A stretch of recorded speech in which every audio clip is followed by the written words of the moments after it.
Hey besties, welcome back to my channel. Yes guys, so I'm back with another video for you, and in this video I'm going to be showing you how to transfer your head measurement onto your wig cap, and also how to prep your cap for constructing a 5x5 lace closure on a sewing machine. And if you haven't seen a video of me showing you guys how I bleach and tint this lace, please check the link down below to check that video. So let's jump into this video. Okay guys, so the canvas wig size I'm using is 23, and my client's circumference also is 23, so which is the perfect canvas head for her. So if you're a wig maker, you need to get at least 21 inches, 22 and 23 canvas wig head. Every head size, everyone's head is not the same, so you need to get different head size, and the common sizes are 21, 22 and 23. So, and that's just me measuring it for you guys to see that it's 23. All right guys, so you see that mark I put there is just a guide for me to know where the hairline of this canvas wig start from. So I always place my cap right there. So the next measurement I'm going to take is a front to nape, which was 13 and a half, right? So I'm going to put my pin right there to let me know that that's where the 13 and a half stop, and I'm pinning where the hairline start from. Okay, so we have our front nape, and the next measurement I'm going to do is a temple to temple, which was 16 and a half. So that's me just checking that yes, I'm just where the hairline is. So I'm gonna take it across as well, and I'm gonna do 16 and a half, and I'm also gonna pin that right there, just like that. So whenever you remove your tape or your needle, make sure you place it exactly where you remove it from. You do not want to lose the measurement, and that's me checking her measurement because she sent it to me on WhatsApp. So the next measurement I'm going to need is a nape, which was 7 inches. So because I'm constructing a 5x5 lace closure, I do not need to do a what's it called, ear to ear, right? Because it's a closure wig. For a closure wig, the main measurements you need is a circumference, front to nape, temple to temple, and your nape. That's all you need for a closure wig. And if it was a frontal wig, of course you will need to measure a ear to ear.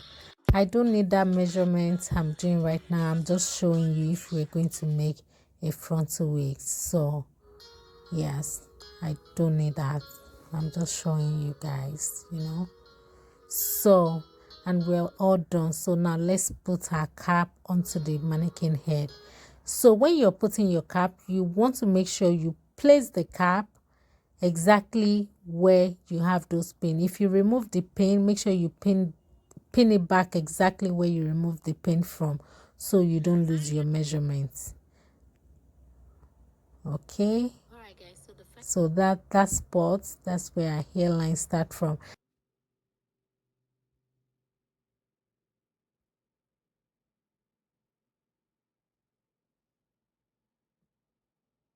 So that's me removing the pin, placing the wig cap where it's supposed to be, and pinning it back right where I removed the pin from. And we are all done. We just transfer our client's measurement onto our wig cap. Now we have rooms. You cannot sew like that. It's not going to fit her. It's going to be lumpy. It's not going to lay flat on her. So we need to adjust the cap. So the way to adjust the cap is just to take the excess, pin it down, and sew. So you're going to sew using blanket stitch method. That's how I sew. You do not have to do blanket stitch method, anyhow that it's comfortable for you to sew. Yes, you can also do it on a sewing machine, but for beginners you should do it this way. Okay, so now we have a perfect fit cap for my clients. So the next thing we're going to do is to draw our guidelines. And to draw your guidelines, you want to place your closure first.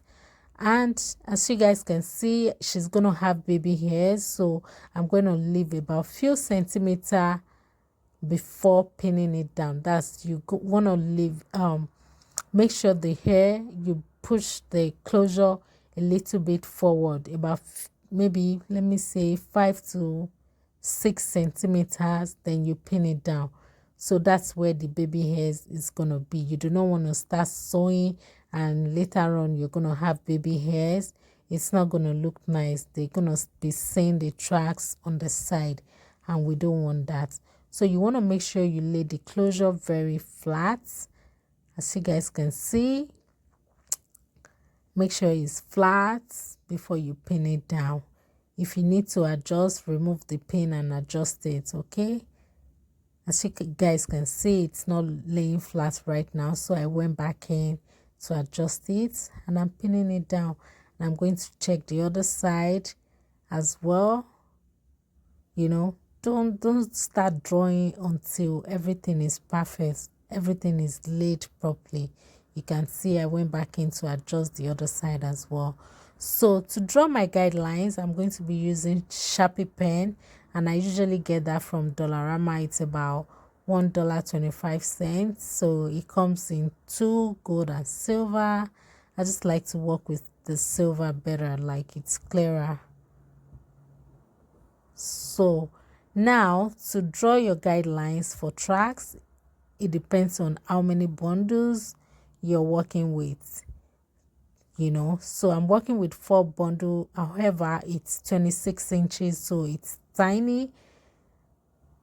And yes, I'm going to do 1 inches at the back, and once I get to the top, I'm going to do half inch until I'm done.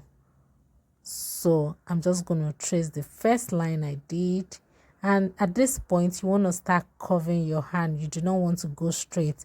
Just follow the direction of the head. Okay, don't draw your guidelines straight, because your head, nobody's head is straight, right? Yes, and we are all done. Alright guys, thank you so much for joining me today. Make sure you check the next video on how to construct this wig on a sewing machine. And if you haven't seen the previous video, which is how to bleach the knot and also how to tint for medium brown, make sure you check that video as well. Bye, love you.